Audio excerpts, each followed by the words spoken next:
ভগবানের এই দিব্য জ্ঞানকে হৃদয়ঙ্গম করতে হলে কি করতে হবে? ভগবানের কাছে, আমরা তো ভগবানকে পাচ্ছি না, তো ভগবানের যে প্রিয় ভক্ত তার কাছে শিষ্যত্ব বরণ করতে হবে, নিজেকে ভক্ত হতে হবে। ভক্ত মানে আমি ভগবানকে সেবা করব, গুরু বৈষ্ণবকে সেবা করব, কৃষ্ণ নাম করব, কথা শুনবো, ভক্ত হতে হবে। হ্যাঁ, আর যে ভক্ত হবে সে এই যে বিজ্ঞান, এই গুরু রহস্য হৃদয়ঙ্গম করতে পারবে, তা না হলে পারবে না। অনেকে বলে আরে গীতা, হ্যাঁ সব জানি, তাদের কি অবস্থা জানেন তো? তারা বোতলটাকে বাইরে থেকে চাটে, মধু আস্বাদন করতে পারে না। মধুর বোতল বাইরে থেকে জিভ দেয়, তারা স্বাদ পায় না। স্বাদ সে পাবে যে ভক্ত হবে, যে ছিপি খুলবে, ভক্ত সঙ্গ থাকবে, ভক্তরা আস্বাদন করাবে, তখন সে এই দিব্য মধু আস্বাদন করতে পারবে। তো এই দিব্য জ্ঞান সে আস্বাদন করতে পারবে যে কিনা ভক্ত হবে। তো এই যে দিব্য গীতার জ্ঞান, এটা কিন্তু ইম্পর্টেন্ট। ভক্ত না হলে কেউ ওই জ্ঞানকে হৃদয়ঙ্গম করতে পারবে না বাহ্যিক ভাবে। হ্যাঁ, বাহ্যিক ভাবে এই জ্ঞান কেউ হৃদয়ঙ্গম করতে পারবে না যদি সে ভক্ত না হয়। তো অর্জুন বলছে আচ্ছা,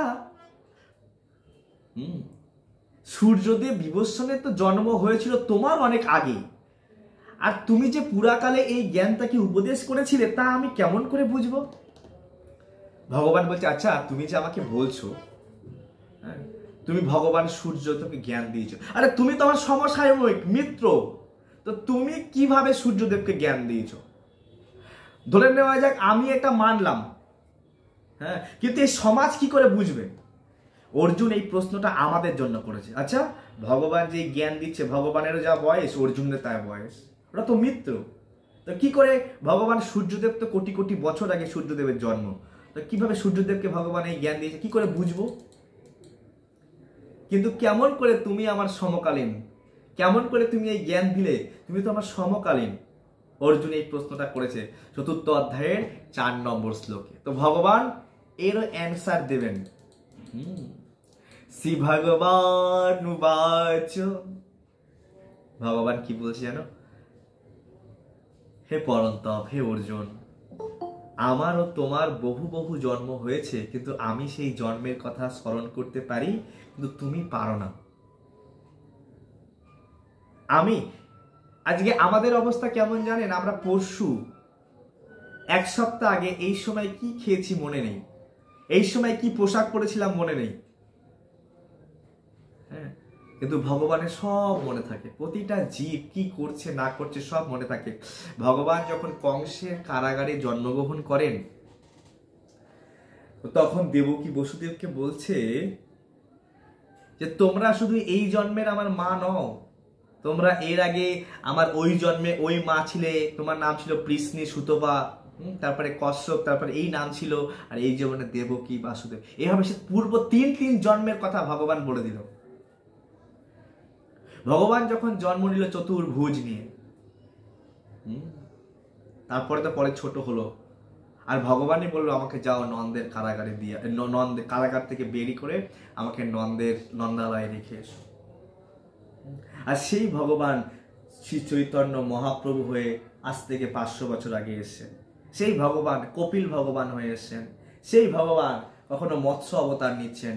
সেই ভগবান বারংবার ভগবান এই জগতে আসেন, কিন্তু ভগবানের সব কিছু মনে আছে, কিন্তু এই আমরা জীব এই কথা মনে রাখতে পারি না। হ্যাঁ, তো আরো এই কথাকে পুষ্ট করছেন, এই কথাকে পুষ্ট করছেন ঈশ্বর পরম কৃষ্ণ গোবিন্দ আদি পুরুষোত্তম শ্লোকে। ঈশ্বর পরম কৃষ্ণ সচ্চিদানন্দ বিগ্রহ অনাদির আদি গোবিন্দ সর্বকারণ কারণ। কৃষ্ণ হচ্ছে অজন্মা, কৃষ্ণ কখনো জন্ম হয় না। আমাদের এই জগতে জন্ম হয়, কিন্তু কৃষ্ণের কিন্তু জন্ম হয় না, কৃষ্ণের আবির্ভাব হয়, প্রকট লীলা হয়। কৃষ্ণ এই দিব্য জ্ঞান ব্রহ্মাকে দিয়েছিল। হ্যাঁ, কৃষ্ণ এই ব্রহ্মাজি কি বলছেন? অনাদির ও আদি, সব থেকে আদি, যার আগে কেউ ছিল না। সেই অনাদির আদি গোবিন্দ সর্বকারণ কারণম, তিনি সবকিছুর কারণ। একথা কে বলছে? আনন্দবাজার নিউজ পেপার, বর্তমান পেপার, কোন থার্ড ক্লাস ব্যক্তি না, ব্রহ্মা, আমাদের পিতামহ, সৃষ্টির প্রথম জীব। তিনি তপস্যা করে উপলব্ধি করেছেন যে ভগবান হচ্ছে অনাদির আদি, যার আদি আর কেউ নেই। হ্যাঁ, আমাদের আদি কে আছে? আমার বাবা। তার আদি কে? তার বাবা, তার বাবা, তার বাবা। এরকম করতে করতে গিয়ে দেখবো ব্রহ্মা, আর ব্রহ্মার পরে দেখবো কৃষ্ণ। কৃষ্ণের আদি আর কেউ নেই, কৃষ্ণের কারণ আর কেউ নেই, কৃষ্ণই সবকিছুর কারণ। হ্যাঁ, এই জায়গাটা। আর কৃষ্ণকে বলা হয় অজানমা, অজাত। হ্যাঁ, অজন্মা, অর্থাৎ তার কখনো জন্ম হয় না। তিনি আমাদের মতো রক্ত মাংসের শরীর নিয়ে তিনি আসেন না। তিনি হচ্ছে সচ্চিত আনন্দময় বিগ্রহ। অজ অপি, হ্যাঁ, অজন্ম সত্ত্বেও তিনি চিন্ময়। হ্যাঁ, যদিও আমি জন্মরহিত এবং আমার চিন্ময় দেহ অব্যয়, যদিও আমি সর্বভূতের ঈশ্বর, তবুও আমার অন্তরঙ্গার শক্তিকে আশ্রয় করে আমি আমার আদি চিন্ময় রূপে জগযুগে অবতীর্ণ হই। ভগবান দেখুন, ভগবান জন্মরহিত, ভগবান জন্ম হয় না, কিন্তু কৃপা করে আমাদের জন্য এই জগতে বারবার ভগবান ওই ঊর্ধ্বলোক থেকে নিম্নলোকে নেমে আসেন আমাদের মতো জীবদেরকে উদ্ধার করার জন্য। তিনি জন্মরহিত। হ্যাঁ, তিনি এমন না যে স্ত্রীদের রজ আর পুরুষদের বীর্য মিলিত হয়ে যে আমাদের যে জন্ম, সেই রকম জন্ম ভগবানের হয় না। যদি আপনারা ভাগবতম পড়েন তো দেখবে যে ভগবান বাসুদেবের হৃদয় থেকে তার মায়ের হৃদয়ে এভাবে তিনি এই জগতে প্রকট হয়েছে। তো ভগবান এখানে বলছে আমি জন্মরহিত। এটা আমাদের খুব জানতে হবে। আমরা সবাই আমাদের এই জগতে আমরা সবাই জন্ম মৃত্যুর শৃঙ্খলে, কিন্তু ভগবান জন্মরহিত, ভগবানের কখনো জন্ম হয় না। হ্যাঁ, ভগবানের যে দেহ দেখতে পাচ্ছি আমরা, যে দেহটা, এটা স্পিরিচুয়াল। এই যে ভগবান হওয়ার সঙ্গে সঙ্গে চতুর্ভুজ নারায়ণ রূপে এসেছিল। তো বলছে কিভাবে তোমাকে ভালোবাসবো, তুমি যদি এত বড় রূপ নিয়ে থাকো চতুর্ভুজ নিয়ে। তখন ভগবান সঙ্গে সঙ্গে ছোট হয়ে যায়।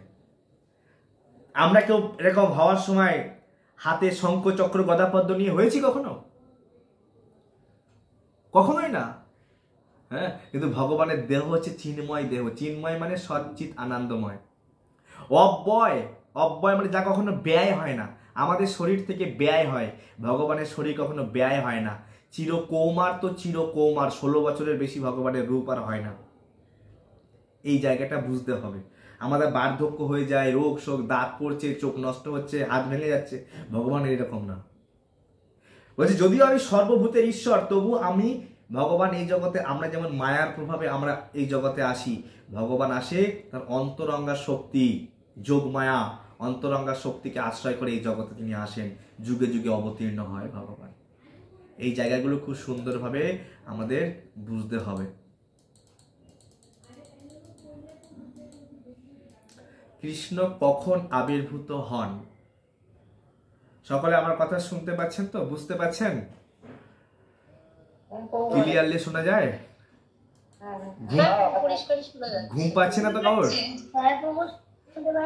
ঘুম পেয়ে যাচ্ছে না তো? ঘুম পেয়ে বন্ধ করে দিন।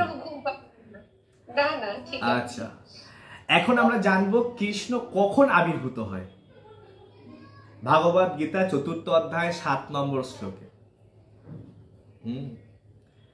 যদা যদা হি ধর্মস্য গ্লানির্ভবতি ভারত অভ্যুত্থানম ধর্মস্য তদাত্মানম সৃজাম্যহম।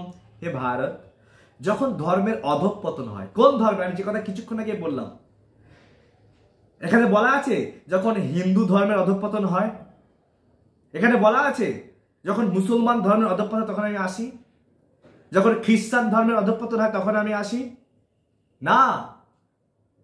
যখন এই সনাতন ধর্ম, হ্যাঁ, এই যে যে জ্ঞান ভগবান থেকে এসছে, যে জীবের স্বাভাবিক প্রবৃত্তি ভগবানকে ভালোবাসা, যখন এই সনাতন ধর্মের অধঃপতন হয়, হ্যাঁ, তখন ভগবান এই যুগে যুগে অভ্যুত্থান করে।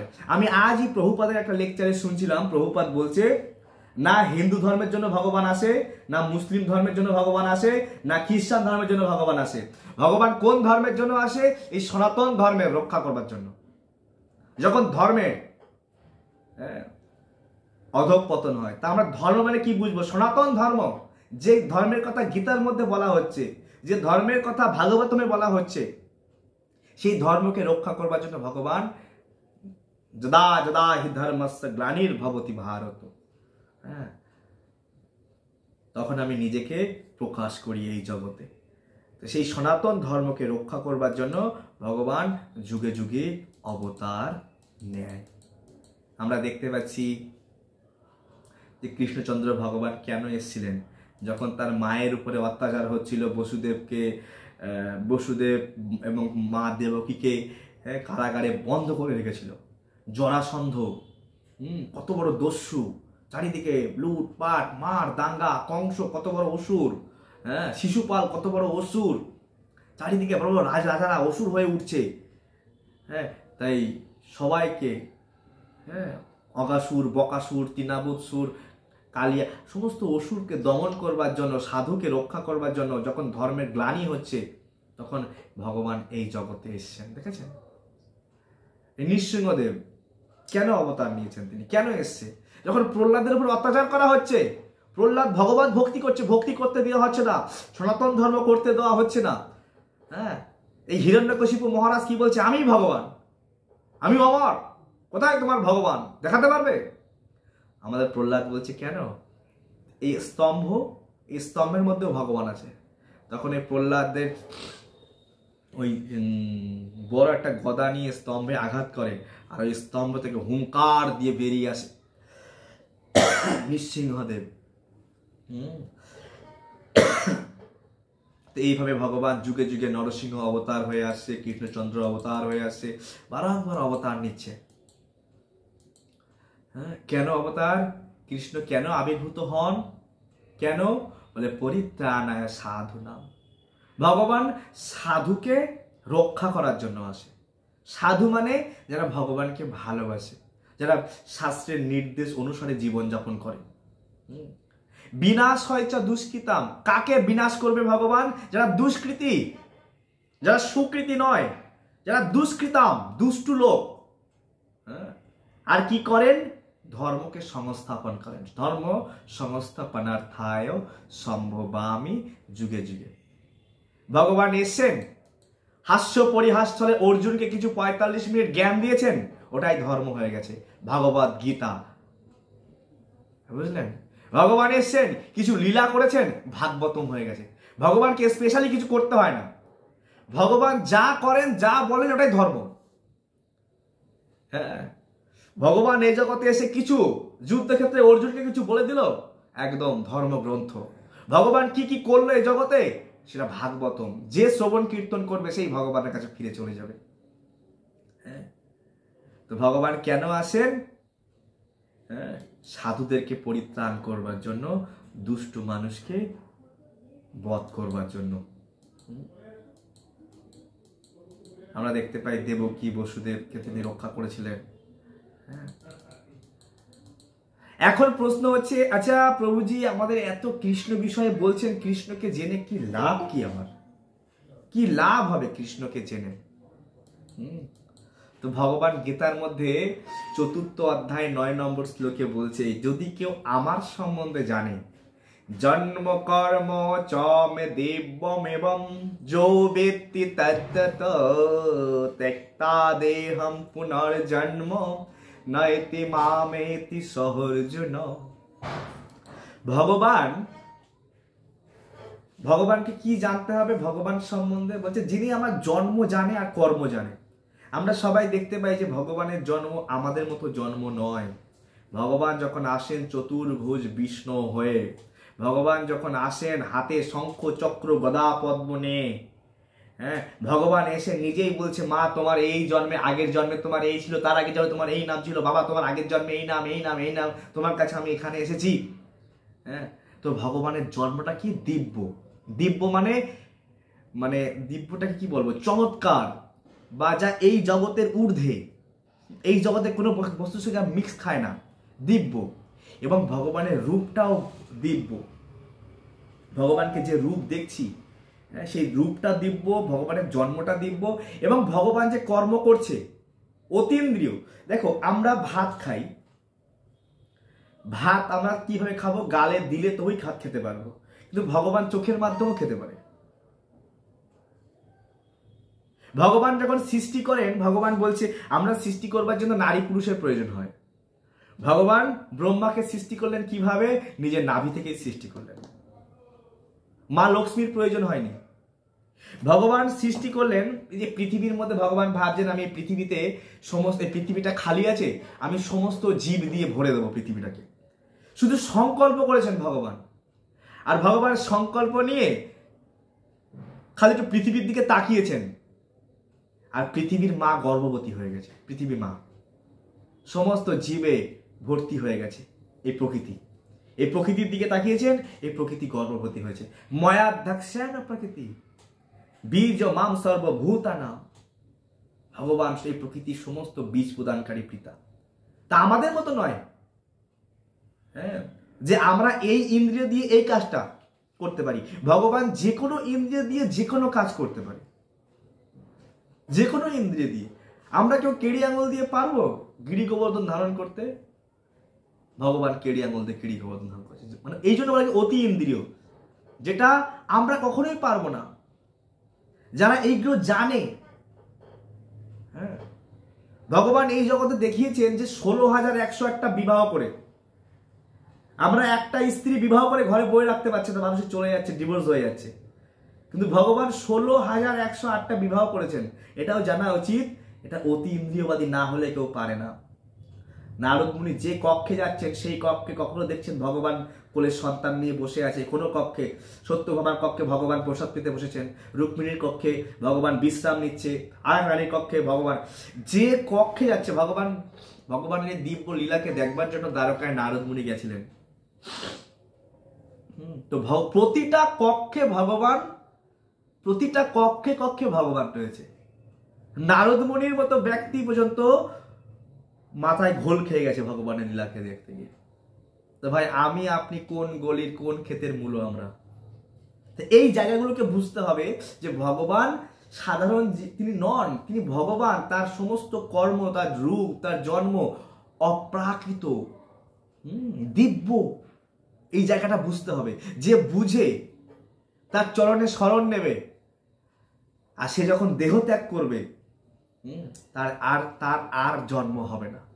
সে ভগবানের সেই অনন্ত বাসস্থান বৈকুণ্ঠ গোলক বৃন্দাবনে তার বাস হবে। কিন্তু বড় দুর্ভাগ্যের বিষয় হচ্ছে এটা, কলিযুগে কে জানি বলছে, আগের দিন আমি একটা দেখছিলাম ফেসবুকে, কে বলছে কি ভগবান রামচন্দ্র মাছ খেত, মাংস খেত। শুনে এত আমার মানে রক্ত ফুটছে। আর এই সমস্ত ব্যক্তিগুলোকে মিডিয়ার সামনে টিভিতে দেখানো হচ্ছে। মানে কলিযুগ আমাদের কোথায় চলে যাচ্ছে। অর্থাৎ থার্ড ক্লাস ব্যক্তি, সে বলছে আমি গবেষণাবিদ, কলকাতার একজন ব্যক্তি, কি যেন নাম।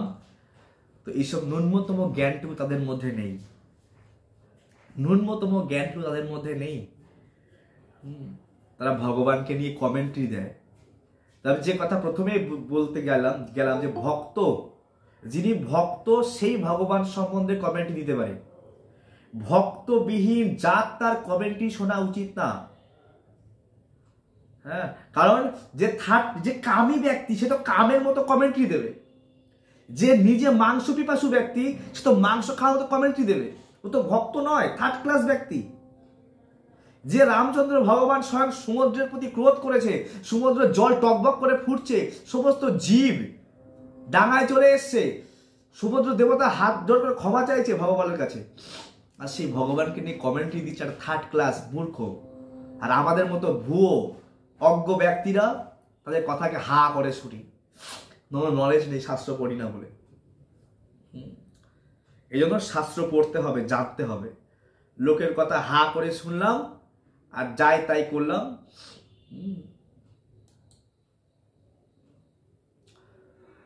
তো ভগবান যখন রাসলীলা করেছেন, তখন রাসলীলায় শত কোটি গোপী, সমস্ত দেবতারা চলে এসেছিলেন, মানে দেবীরা। বৈকুণ্ঠ জগতের সমস্ত দেবীরা চলে সেই রাসলীলায় অংশগ্রহণ করবার জন্য। তো সেখানে বর্ণনা করা হচ্ছে যে এক একটা গোপীর সঙ্গে এক একটা কৃষ্ণ।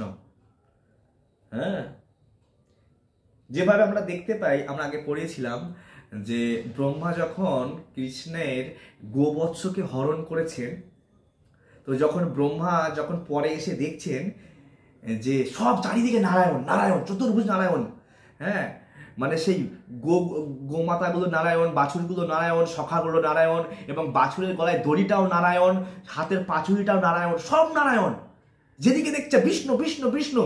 আমি এর আগে ভাগবতমে পড়িয়েছিলাম, ব্রহ্মা পর্যন্ত চক্কর খেয়ে গেছে, আমি কি দেখছি। আমি কথাগুলো কেন বলছি? পয়েন্ট অফ ভিউ দিব্য, ভগবানের জন্ম কর্ম দিব্য। যখন আমরা ভগবানকে নিয়ে কমেন্টই দেবো, ভগবান তো রাসলীলা করেছে, ভগবান তো এই করেছে, তোমরা তো কৃষ্ণ ভক্ত লোক, তোমরা তো এক্সেট্রা কত কিছু। আজকে একজন বলছে আমাকে, প্রভু কৃষ্ণ এই করেছে, আপনারা তো সেই লোকই, সেরকম কথারই এক্সেট্রা এক্সেট্রা। আমি বলি, বাবা এরকম কথা বলছেন আপনি, কৃষ্ণকে নিয়ে বলছেন, এক্সেট্রা এক্সেট্রা, জানে না বিষয়গুলো। হ্যাঁ, তো কৃষ্ণ সেই 100 কোটি বলছে, ওই 100 কোটি গোপীর হাত ধরে কৃষ্ণ নৃত্য করছে। হ্যাঁ, এরকম একটা তারাবাজিকে ঘোরালে যেমন হয়, তারাবাজিকে ঘোরালে আগুনের গোলা হয়ে যায়, তো ওই রকম ভাবে মানে ফুল স্পিডে ঘুরছে। হ্যাঁ, কত সুন্দরভাবে আচার্যরা বর্ণনা করেছেন। ঠিক ব্রহ্মাজি পর্যন্ত কৃষ্ণের ওই শত শত কৃষ্ণ, হ্যাঁ, শত শত নারায়ণ ব্রহ্মাজি দর্শন করেছেন। তাই ভগবান কৃষ্ণ আমাদের মতো নয়। হ্যাঁ, ভগবান কৃষ্ণ আমাদের মতো নয়। দ্রৌপদীর যখন বস্ত্রহরণ হচ্ছে, দ্রৌপদীকে শাড়ির ফ্যাক্টরি ভগবান দিয়েছে। দুঃশাসন শাড়ি টানতে টানতে মুখ দিয়ে গেজা বেরিয়ে গেছে, কিন্তু দ্রৌপদীকে পারেনি লজ্জাহানি করতে, কারণ ভগবান কৃষ্ণ রক্ষা করেছেন। তাই এটা বুঝতে হবে। তাই ভগবান বলছে, অর্জুন যে আমার জানে এই জন্ম কর্ম দিব্য, তাকে আর তার আর পুনর্জন্ম হয় না। ভগবান তার কথা স্ট্রংলি বলছে, তার আর পুনর্জন্মই হবে না। যে আমার এই জায়গাটা বুঝে গেছে, বুঝে গিয়ে কি করতে হবে? তার চরণে শরণ নিতে হবে যে ভগবান আমাদের মতো কেউ নয়, ভগবান সাক্ষাৎ পরমেশ্বর।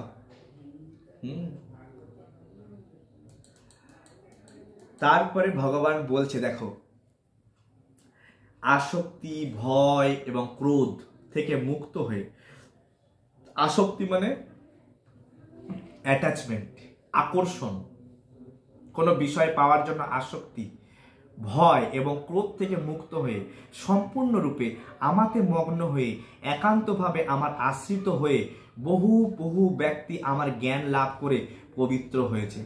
এইভাবে সকলেই আমার অপ্রাকৃত প্রীতি লাভ করেছে। এই সমস্ত গোপিকারা, হ্যাঁ, তারা সমস্ত আসক্তি, ভয়, সংসারের সব থেকে কিছু মুক্ত হয়ে তারা ভগবানের চরণে আশ্রয় নিয়েছে। হ্যাঁ, তারা ভগবানকে লাভ করেছে। তাই আমাদেরও এই জগতের, এই যে ভগবান আগের দিন কালকে পড়াচ্ছিলাম, অনাসক্ত, এই জগতের প্রতি অনাসক্ত হয়ে কার প্রতি আসক্ত হব? প্রশ্ন হতেই পারে। আচ্ছা প্রভু, আপনি বলছেন অনাসক্ত হতে, তো মন তো কারোর প্রতি না কারোর প্রতি আসক্ত হতে চায়। আমরা কৃষ্ণের প্রতি আসক্ত হব, যেভাবে গোপীরা কৃষ্ণের প্রতি আসক্ত। হ্যাঁ, গোপীরা কৃষ্ণকে এত ভালোবাসতেন, কৃষ্ণকে উপরে বসাতেন গোপীরা, দেখেছেন উপরে কৃষ্ণ বসে আছে, আর এত ভালোবাসতেন বলতে, কৃষ্ণ তোমার এই চরণটা আমাদের মাথায় রেখে দাও, জীবন ধন্য হয়ে যাব। গোপীরা বলতেন, হে কৃষ্ণ, তোমার এই সুন্দর হস্ত কমলটা রাধারানীর মস্তকে রাখেন, হ্যাঁ, তাহলে আমরা যে আপনার দাসী, আমরা ধন্য হয়ে যাব। আপনি রাধারানীকে স্বীকার করলে আমরা সমস্ত দাসীরা আমরা ধন্য হয়ে যাব। গোপিকারা কৃষ্ণের চরণ পাদরজকে মাথায় নিতেন, বারবার বারবার শরীরে লেপন করতেন এই পাদরজকে নিয়ে। প্রণত দেহি নাম পাপ কেশনম। গোপীগীতে বলছেন গোপিকারা, মাধব তোমার এই চরণ কমলগুলি কত নরম, আর তুমি এই চরণ কমল কালিয়া, যার হৃদয়ের মধ্যে বিষ ভরা, কালিয়া নাক, তুমি তার মাথায় চরণটা দিয়েছো, আর আমরা তোমার প্রেমিকা, তোমাকে এত ভালোবাসি, এই চরণটা আমাদের হৃদয়ে রাখো প্রভু। আমরা কি দোষ করেছি যার মধ্যে এত বিষ, তুমি তার মাথায় তোমার চরণ দিয়েছো, আর আমরা তোমাকে ভালোবাসি, আমরা কি যোগ্য নই এই চরণটা আমাদের হৃদয়ে পাওয়ার জন্য? এ হচ্ছে আসক্তি ভগবানের প্রতি। ভগবানকে ভক্তি করতে করতে এইরকম আসক্তি আমাদের মধ্যে জন্মাবে। আর এই সমস্ত দিব্য লীলা শ্রী মহাপ্রভু আস্বাদন করতেন ভাবের ঘরে। এই জন্য আমাদের কৃষ্ণকে জানতে হবে। কৃষ্ণ আর আমাদের মধ্যে পার্থক্য কোথায়? ডিফারেন্স বিটুইন কৃষ্ণা অ্যান্ড আস। হ্যাঁ, কৃষ্ণা আর হিউম্যানের মধ্যে পার্থক্যটা কি? আপনারা ঘুমিয়ে পড়েননি তো, জেগে আছেন? হরে কৃষ্ণ, হরে কৃষ্ণ কৃষ্ণ কৃষ্ণ হরে হরে, হরে রাম রাম রাম হরে। ঠিক আছে, মিউট করে দেন, আর একটু বলবো। এখন প্রশ্ন হচ্ছে, আচ্ছা কৃষ্ণ আর আমাদের মধ্যে পার্থক্য কোথায়? দেখো, Krishna his form is permanent, তার রূপ হচ্ছে স্থায়ী। আর আমাদের আওয়ার ফর্ম ইজ টেম্পোরারি, আমাদের রূপ অস্থায়ী। আমাদের রূপটা সেই 5 বছরের রূপ এখন নেই, আবার এই 30 বছরের রূপটাও থাকবে না আরো 30 বছর পরে গিয়ে, বৃদ্ধ হয়ে যাব। আমাদের রূপের পরিবর্তন হয়, কিন্তু কৃষ্ণ সারা জীবন তার রূপ একই রকম।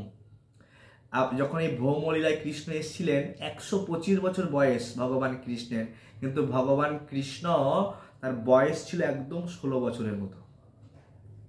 কৃষ্ণ 125 বছর বয়স মা দেবকীর কাছে গেছেন, তো মা দেবকী বাৎসল্যে তার মানে মা যেমন সন্তান ছোট বাচ্চাকে দেখে যখন মায়ের স্তন থেকে দুগ্ধ খরিত হয়, তো কৃষ্ণ যখন সেই 125-24 বছর বয়সেও যখন মায়ের কাছে যেতেন, তো মায়ের তখন স্তন দিয়ে দুগ্ধ খরিত হতো।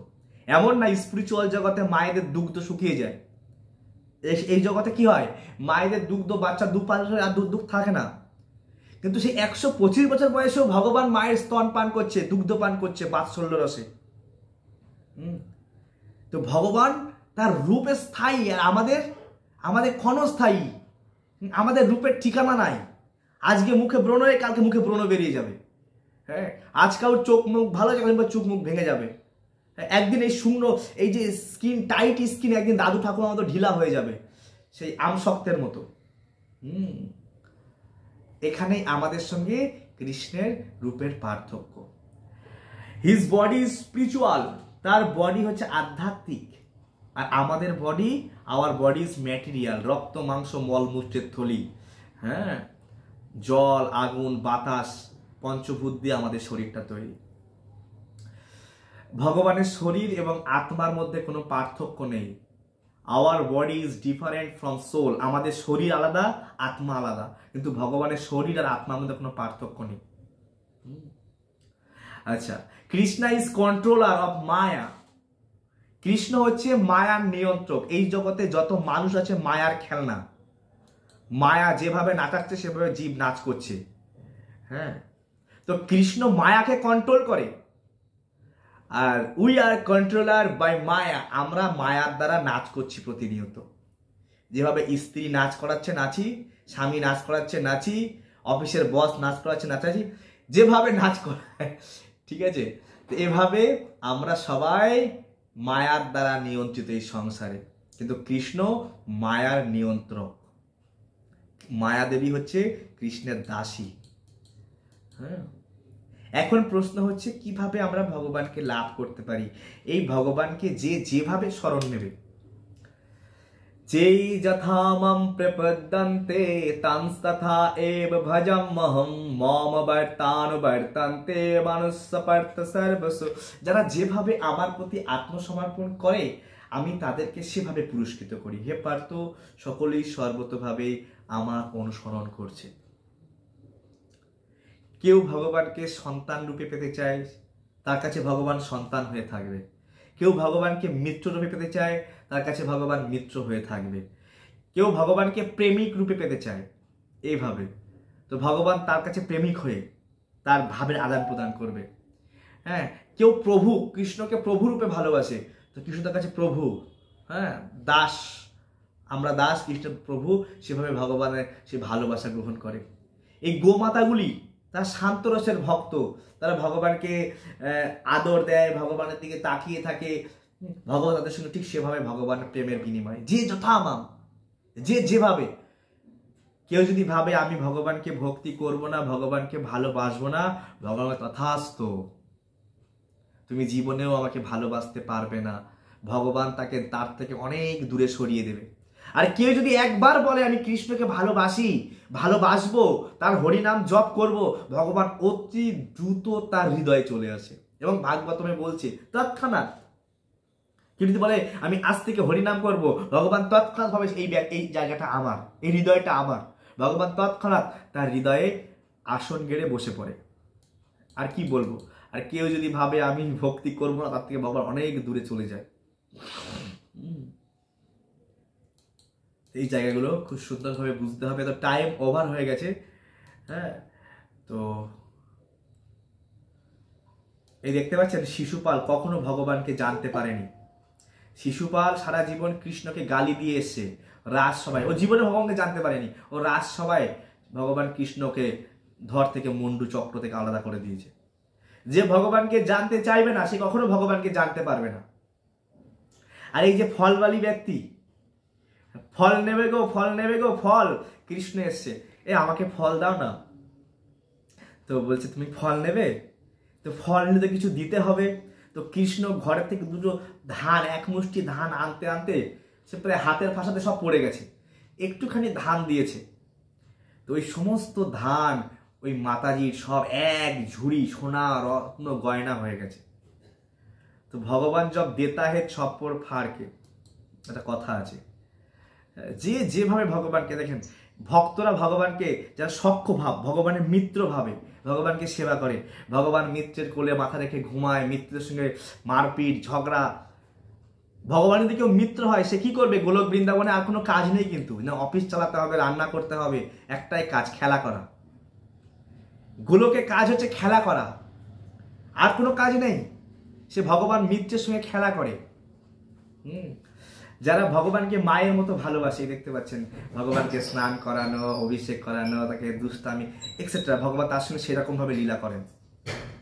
তো এই লীলা একমাত্র আমরা ভক্তি, যে যেভাবে ভক্তি করবে ভগবানকে সম্বন্ধ জ্ঞানে, হ্যাঁ, যে কৃষ্ণ আমার পুত্র, তো সেই রকম সম্বন্ধ জ্ঞানে তাকে সেবা করতে হবে। কৃষ্ণ আমার মিত্র, হ্যাঁ, কৃষ্ণ আমার বন্ধু, কৃষ্ণ আমার সন্তান, কৃষ্ণ আমার প্রেমিক, যার যেমন ভাব, যদি কেউ এরকম ভাব দিয়ে ভগবানকে সেবা করে, তো অতি দ্রুত ভগবানকে সে প্রসন্ন করতে পারবে।